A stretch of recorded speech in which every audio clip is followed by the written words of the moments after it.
कभी कभी हम जाने अनजाने में कुछ ऐसी गलतियां कर जाते हैं जिनका पछतावा हमें फिर बाद में होता रहता है। जब हम गलतियां करते हैं तब हम इस बात का बिल्कुल भी पता नहीं रखते हैं। इस गलती से हमारे जीवन में आगे चलकर कोई प्रभाव भी पड़ सकता है। कभी कभी हमारी ज्यादा अच्छाई भी हमारे दुख का कारण बन जाती है। हमें पता ही नहीं चलता है कि हम स्वयं ही अपने लिए खाई खोद रहे हैं। एक समय की बात है, एक नगर में एक युवक रहता था। युवक का परिवार बहुत गरीब था। उसके परिवार में आए दिन किसी न किसी बात को लेकर झगड़े चलते रहते थे। वह युवक इन झगड़ों से बहुत परेशान था। जब वह युवक ने पारिवारिक झगड़े को रोकने की बहुत कोशिश की, पर वह झगड़े रुकने की जगह बढ़ते ही जा रहे थे। तो युवक काम की तलाश में लोगों के पास जाता तो लोग पूछते हैं कि भाई तुम कितना वेतन लोगे? तो उनसे कहना कि आप मुझे बस काम दे दीजिए, मेरे परिवार की आर्थिक स्थिति बहुत खराब है, मुझे काम की बहुत आवश्यकता है, आप बस मुझे काम पर रख लीजिए और आप जितना दोगे मैं उतना ही ले लूंगा। तो लोग उसकी मजबूरी का फायदा उठाकर उसे कम कीमत पर काम पर रख लेते, क्योंकि उसने लोगों को खुद ही मौका दे दिया। लोगों को पता था कि उसे काम की बहुत जरूरत है, वह कम पैसों में भी काम कर लेगा। और जब वह युवक अपने मित्रों के पास, अपने सगे संबंधियों के पास बैठता, तब भी वह अपनी गरीबी की बातें करता। वह अपने मित्र और सगे संबंधियों से कहता कि मैं क्या करूं, मेरा परिवार बहुत गरीब है, हमें 2 वक्त की दाल रोटी भी ठीक से नसीब नहीं होती और आए दिन परिवार में लड़ाई झगड़े होते रहते हैं। मुझे तो कुछ भी समझ में नहीं आता कि मैं करूं क्या।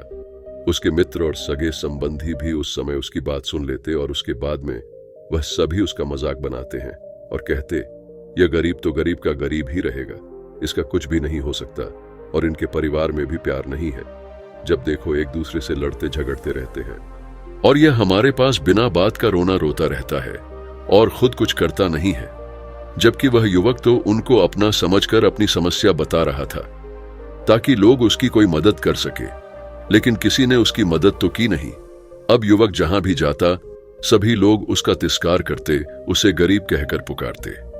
कोई भी व्यक्ति उसे काम की पूरी कीमत नहीं देता। वह युवक दिन भर काम करता पर उसे कुछ ही पैसे मिलते थे। कोई भी उसकी मेहनत का पूरी कमाई नहीं देता था। अगर वह उनको कुछ कहता तो वो लोग उसे कह देते, एक काम करना है तो कर, नहीं तो जा यहां से। अब उस युवक को तो काम की जरूरत थी, इसलिए वो काम तो करता ही था। धीरे धीरे समय के साथ उस युवक की हालत बहुत खराब हो गई थी। सभी लोग उस युवक का इस्तेमाल करने लग गए, क्योंकि सबको पता चल चुका था कि वह युवक बहुत गरीब है, उनका कुछ नहीं बिगाड़ सकता और उसे पैसों की जरूरत है, काम तो करेगा। सभी नगरवासियों उसका अपमान करते, उसे गरीब गरीब कहकर पुकारते। इन सब बातों से वह युवक बहुत परेशान हो गया। उसे समझ ही नहीं आ रहा था कि आखिर उसके साथ यह सब क्या हो रहा है। तभी उसने लोगों से बातें करते हुए सुना कि नगर में एक बौद्ध भिक्षु आए हैं। उन बौद्ध भिक्षु के पास सभी समस्याओं का हल है। वह बौद्ध भिक्षु बहुत ज्ञानी व्यक्ति है। यह सुनकर वह युवक भी उन बौद्ध भिक्षु के पास जा पहुंचा। वह युवक बौद्ध भिक्षु के पास जाकर उन्हें रोता हुआ बोला कि महाराज, सभी लोग मेरे साथ ऐसा क्यों करते हैं? तभी उस युवक की बात सुनकर बौद्ध भिक्षु ने पूछा कि क्या हुआ बालक? तभी वह युवक जोर जोर से रोने लगता है और रोते रोते अपनी सारी बात बौद्ध भिक्षु को बताता है और उनसे कहता है कि महाराज, सभी लोग मुझे गरीब गरीब कहकर पुकारते हैं, मेरा मजाक बनाते हैं और कोई भी मनुष्य मुझे अपनी मेहनत की पूरी कमाई नहीं देता है। मैं उनके खेतों में पूरे दिन काम करता हूं और वह मुझे बहुत कम पैसे देते हैं। मेरे दोस्त और मेरे मित्र भी सारे मेरा मजाक बनाते हैं।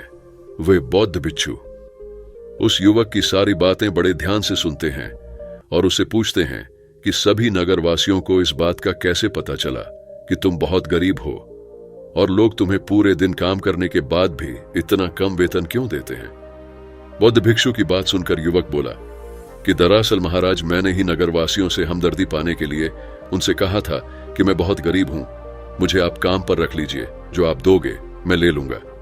यह सुनकर वह बौद्ध भिक्षु बोले, इसमें लोगों की क्या गलती है? अगर नगरवासी तुम्हारा मजाक बनाते हैं, तुम्हें कम वेतन देते हैं, तो इसमें तुम्हारी गलती है। तुम ही ने उन लोगों को बढ़ावा दिया है। तुम्हें कुछ बातें सिर्फ अपने तक ही सीमित रखनी चाहिए थी, लेकिन तुमने तो वह बातें सबको बता दी। बौद्ध भिक्षु की बात सुनकर वह युवक उनके पैरों में गिर गया और उनसे बोलने लगा कि महाराज, मैं अब क्या करूं? आप मेरी इस परेशानी को दूर करो। युवक की बात सुनकर बौद्ध भिक्षु बोले, देखो, अब जो हो गया उसे तो वापस नहीं लाया जा सकता है, लेकिन आज मैं तुम्हें ऐसी 7 बातें बताऊंगा जो तुम्हें कभी भी किसी को नहीं बतानी है, सिर्फ अपने तक ही सीमित रखनी है। चाहे फिर वह तुम्हारा मित्र ही क्यों ना हो या फिर कोई सगा संबंधी ही क्यों ना हो, तुम्हें यह बातें किसी को नहीं बतानी है। बौद्ध भिक्षु की बात सुनकर वह युवक बड़ी प्रशंसा से बोला कि बताइए महाराज, वह कौन सी बातें हैं जिन्हें हमें किसी को नहीं बताना चाहिए। फिर बौद्ध भिक्षु ने युवक से कहा कि जो तुम्हें पहली बात किसी को नहीं बतानी चाहिए। 1. अपने जीवन का लक्ष्य, तुम्हारे जीवन का सपना। हम क्या करते हैं, हम अपने सपने को सभी को बता देते हैं कि मैं यह करूंगा, मैं बड़ा होकर यह बनना चाहता हूं।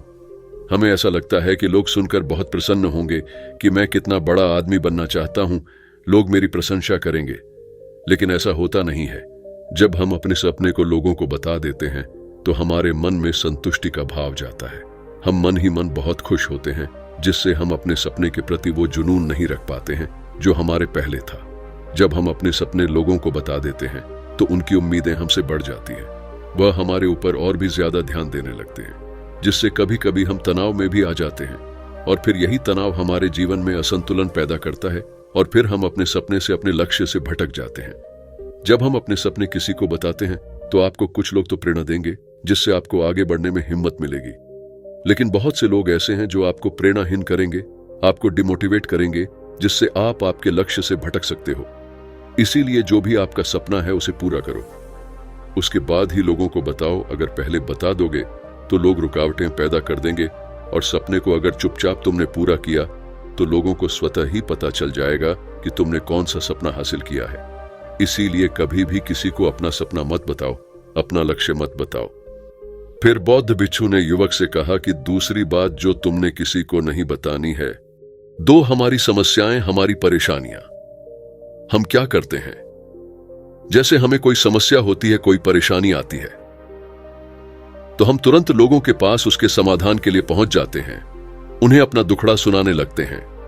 लेकिन दूसरे लोगों को अपनी परेशानी बताने का मतलब है स्वयं के लिए एक और परेशानी खड़ी करना, क्योंकि जब हम किसी से अपनी परेशानी बताते हैं तब तो हमें बहुत अच्छा महसूस होता है। हमें ऐसे लगता है कि मानो हमारा थोड़ा सा दुख तो चला गया। लेकिन सभी लोग हमारी परेशानियां कम नहीं करते, बल्कि उन्हें और बढ़ा देते हैं, और हमारे सामने कई नई परेशानियां खड़ी कर देते हैं। हम जितने लोगों के साथ अपनी समस्याएं बताते हैं, उनमें से 77% लोग तो ऐसे होते हैं जिनको हमारी परेशानियों से कोई फर्क नहीं पड़ता, बल्कि वह तो हमारा मजाक बनाते हैं। और 20% लोगों को यह जानकर खुशी होती है, और 10% ऐसे लोग ही होते हैं कि जिनको थोड़ा बहुत फर्क पड़ सकता है कि हम कितने परेशान हैं। लेकिन फर्क पड़ने का मतलब यह नहीं है कि वह तुम्हारा साथ दे ही देंगे। जब लोग हमारी परेशानियां, हमारी समस्याओं का मजाक बनाते हैं तो हमें बहुत बड़ा दुख होता है। इसीलिए हमें कभी भी अपनी परेशानियां किसी को नहीं बतानी चाहिए, स्वयं ही उनका हल खोजना चाहिए, क्योंकि हमें हमसे बेहतर कोई नहीं जानता, और हम खुद ही बिना किसी की मदद से हर परेशानी से बाहर निकल सकते हैं। फिर बौद्ध भिक्षु युवक को तीसरी बात बताते हुए कहते हैं कि 3. हमें कभी भी अपने परिवार की समस्याएं किसी को नहीं बतानी चाहिए। हम सभी के घर परिवार में कोई ना कोई समस्या जरूर होती है। जहां सब लोग एक साथ रहते हैं तो कहासुनी भी हो जाती है। हमारी परिवार के साथ हमारे संबंध अच्छे हो या बुरे हो, हमें किसी को भी नहीं बताना चाहिए। जब हम दूसरों को इसके बारे में बताते हैं तो लोग मजे लेकर तुम्हारी बातें सुनते हैं। उन्हें कोई फर्क नहीं पड़ता कि तुम किस परेशानी में हो, बल्कि वह लोग तो उन कमजोरियों का फायदा उठाने की कोशिश करेंगे। तुम्हारे परिवार की समस्याओं को आपस में ही अपने परिवार वालों से बात करके सुलझा लेनी चाहिए, तो तुम्हें दूसरे लोगों को बताने की जरूरत ही नहीं पड़ेगी। और जब हम अपने और अपने परिवार की समस्याएं लोगों को बताते हैं तो लोग हमें कमजोर समझने लगते हैं, हमारे बारे में सोचने लगते हैं कि यह तो कुछ नहीं कर पाएगा, यह अपने परिवार को नहीं संभाल सकता, इतनी छोटी छोटी बातों पर ही परेशान हो रहा है, तो यह आगे चलकर जीवन में बड़ी बड़ी समस्याओं का सामना कैसे करेगा। हम तो लोगों को अपने परिवार की समस्याएं यह सोचकर बताते हैं ताकि वह हमारी मदद कर सके, लेकिन यह दुनिया बहुत मतलबी है। इस दुनिया में कोई आपका खास नहीं है।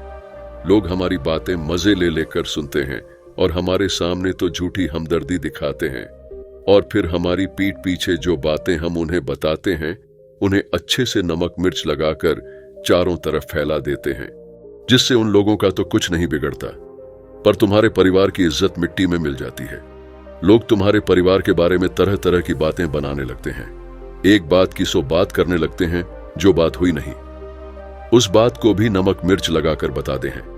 इस दुनिया में घाव पर मरहम लगाने वाले तो कम है और नमक छिड़कने वाले बहुत ज्यादा है, इसलिए कभी भी किसी को अपने परिवार की स्थितियों के बारे में नहीं बताना चाहिए। 4. अपनी संपत्ति किसी को मत बताना। फिर बौद्ध भिक्षु ने उस युवक को चौथी बात बताते हुए कहा कि तुम लोगों के सामने इस बात को कभी मत बताना कि तुम किन चीजों के मालिक हो या फिर तुम्हारे पास क्या क्या है। तुम तो लोगों को ऐसे ही अपने बारे में बताते हो कि तुम्हारे पास इतने बंगले हैं, इतनी गाड़ी है, इतना धन है, ताकि लोगों को पता चल सके। लेकिन तुम ये सोचकर उन्हें नहीं बता रहे हो कि तुम उन्हें नीचे दिखाने की कोशिश कर रहे हो, लेकिन लोग तुम्हारी बातों का गलत मतलब निकाल सकते हैं। वह सोच सकते हैं कि तुम उन्हें नीचा दिखाने के लिए यह सब बातें कर रहे हो और फिर वह तुमसे नफरत करने लगेंगे। उस समय तो वह कुछ नहीं बोलेंगे, लेकिन अंदर ही अंदर वह तुमसे नफरत करने लग जाएंगे और तुमसे दूर होने लग जाएंगे, तुम्हें गिराने की कोशिश करेंगे। और हो सकता है कि तुम्हारी बातें सुनकर तुम्हारे पास इतना धन है यह जानकर कुछ लोग तुम्हारे से झूठे रिश्ते बना ले, तुमसे अपना मतलब भी निकलवा सकते हैं। इस दुनिया में ऐसे बहुत से मतलबी लोग हैं जो लोगों से बस धन पाने की चाहत में रिश्ता जोड़ते हैं, इसीलिए तुम्हें अपना धन किसी को नहीं बताना चाहिए। समय के खेल का किसी को पता नहीं, आज अच्छा है तो जरूरी नहीं कल भी अच्छा हो। मान लो आज तुम्हारे पास खूब धन दौलत है, लेकिन अगर कभी आपके पास नहीं रहे और आप लोगों से मदद मांगोगे तो लोग आपकी मदद नहीं करेंगे, बल्कि आपको ताने मरेंगे। आपसे कहेंगे कि तुम्हारे पास तो इतना धन था, कहां गया वह धन? तुम सच बोलते थे या फिर झूठ मूठ का गुणगान करते रहते थे। और हमें अपनी धन दौलत की बात लोगों के सामने इसलिए भी नहीं बतानी चाहिए क्योंकि इस दुनिया में बहुत से ऐसे लोग हैं जिनके पास पीने के लिए स्वच्छ पानी भी नहीं है, वह गंदा पानी पीते हैं। उनके पास खाने के लिए 2 वक्त की रोटी भी नहीं है, जबकि तुम्हारे पास सब कुछ है। इसीलिए कभी भी खुद से गरीब लोगों के सामने कभी भी अपने धन का दिखावा ना करें, हो सके तो उनकी मदद कर दें। 5. कभी भी अपनी सफलता का रहस्य किसी को मत बताना।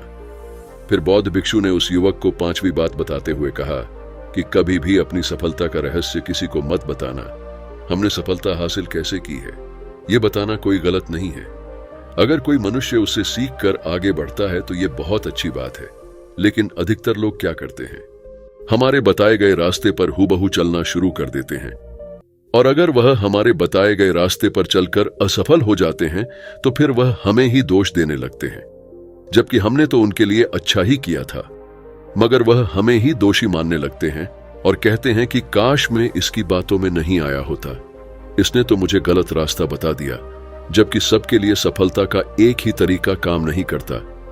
जिस तरीके से तुम सफल हुए हो जरूरी नहीं कि वैसे ही उन्हें भी सफलता मिल जाए। इसीलिए कभी भी किसी को अपनी सफलता का रहस्य मत बताओ। अगर वह मनुष्य सच में ही तुमसे सफलता का मार्ग जाने की कोशिश करे और उस कार्य उसे बहुत लगन हो और वह बहुत दृढ़ संकल्पी हो कि नहीं मुझे तो यह कार्य करना ही है, तो तुम उसे जरूर बता सकते हो, लेकिन तुम आगे से कभी भी किसी को कुछ मत बताओ, नहीं तो अगर वह लोग असफल रहे तो वह तुम्हें ही दोषी मानने लगेंगे। उन लोगों को इस बात से कोई फर्क नहीं पड़ता कि तुम उनके लिए अच्छा कर रहे हो, वह असफल होने पर तुमसे घृणा करने लगेंगे, तुम्हें भला बुरा बोलने लगेंगे। इसीलिए कभी किसी को कुछ मत बताओ। 6. अपने द्वारा की गई मदद का ढिढोरा मत पीटो। फिर बौद्ध भिक्षु ने उस युवक को छुट्टी बात बताते हुए कहा, अगर तुम किसी की मदद करते हो तो मदद को लोगों के सामने मत लाओ, क्योंकि इस दुनिया में बहुत से लोग गरीब हैं जिनको हमारी दया दान की आवश्यकता है। लेकिन अगर तुम उन गरीब लोगों की इसलिए मदद करते हो ताकि लोग आपकी तारीफ करें, लोग आपको अच्छी नजरों से देखें, समाज में आपका नाम हो, तो ऐसा दिखावा कभी मत करो। जबकि तुम्हें लोगों की मदद इसलिए नहीं करनी चाहिए कि दूसरे लोग आपकी तारीफ करें, बल्कि आपको लोगों की मदद सच्चे हृदय से बिना किसी को बताए करनी चाहिए, क्योंकि यही मदद आपको अंदर से शांति प्रदान करवाती है। जब तुम किसी जरूरतमंद की सहायता करते हो तो तुम्हें अंदर ही अंदर एक अलग ही आनंद की अनुभूति का एहसास होता है।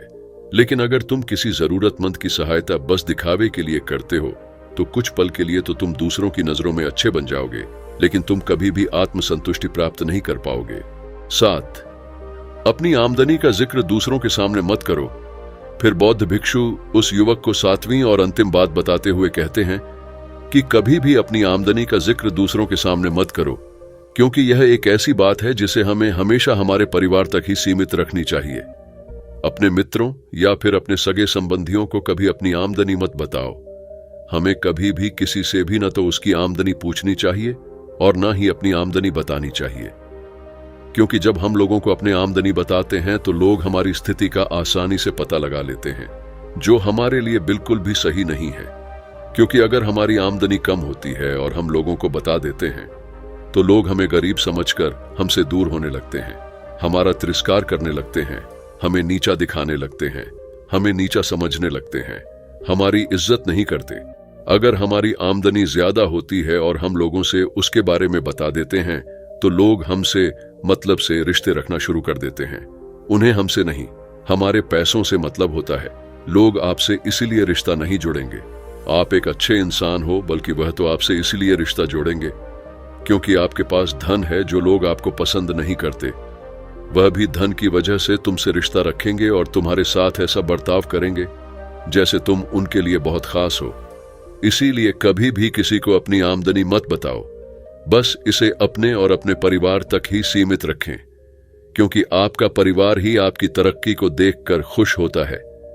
बाकी तो यह दुनिया आपकी तरक्की को देखकर जलने वालों में से है। युवक बौद्ध भिक्षु की सारी बातें बड़ी अच्छी तरीके से समझ गया और उसी वक्त अपने मन ही मन में यह संकल्प ले लिया कि आज के बाद कभी भी किसी को अपने रहस्य नहीं बताएगा। इसके बाद उस युवक ने बौद्ध भिक्षु को प्रणाम किया और फिर वहां से चला गया। तो दोस्तों, आपको ये कहानी कैसी लगी हमें कमेंट्स के माध्यम से जरूर बताइए और साथ में हमारा चैनल सब्सक्राइब भी कर लें। धन्यवाद दोस्तों।